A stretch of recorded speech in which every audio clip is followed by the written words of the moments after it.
Rising Sun and Fish and Wildlife Service logo.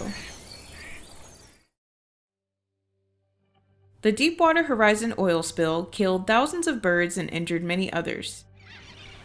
Our job is to undo that harm. Birds nesting in Breton Island. North Breton Island restored 2022. Breton Island's a small barrier island off the coast of Louisiana, not too far from the Mississippi River Delta. And it's a part of a long chain of other barrier islands in the Gulf of Mexico.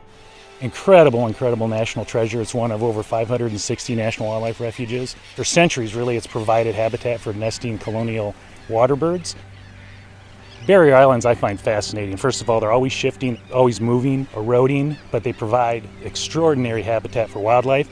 Birds that are migrating, they need a place not only for nesting, but also during their migration, they come to islands like this to rest and forage. The importance of Breton Island when it comes to protecting communities and mainland, as it relates to storm surge, it stops the wave energy, it slows things down. Some people like to think of them as speed bumps along the way, but it really has to do with kind of slowing down wave action and the intensity of storms. The trustees got together with contractors and developed a sustainable island design that would be resilient as storms pass through, that would be self-sustaining as sand moved around, as it does on barrier islands. We ended up with a design that built the island in both length and width.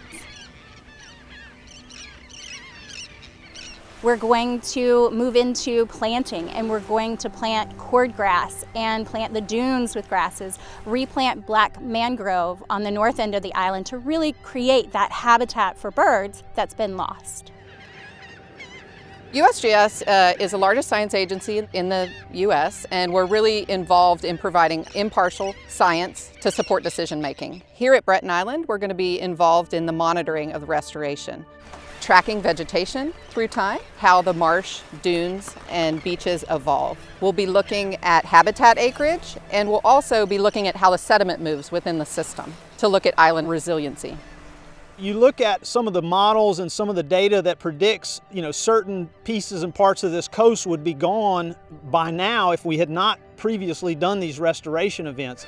And so doing these now is a part of maintaining and facilitating a longer term maintenance and restoration of these islands through time. And so there's always sort of this tipping point that if you don't get to it now, it's much harder to bring it back. This island was getting to the size that if we hadn't done something now, it would have been almost impossible from a construction standpoint to bring it back. Theodore Roosevelt was actually our founding father of the National Wildlife Refuge System. He saw that there was a problem with people needing feathers and harvesting birds.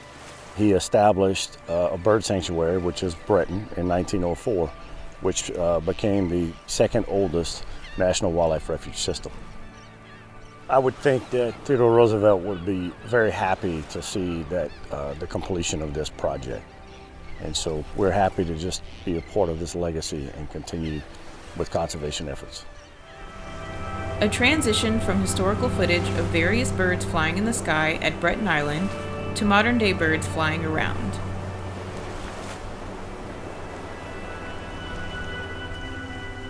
When corporate America, state of Louisiana, Department of Interior, U.S. Fish and Wildlife Service, when we all have a common goal and work together, we can do wonderful things. Historical footage of President Theodore Roosevelt walking on Breton Island as birds fly away.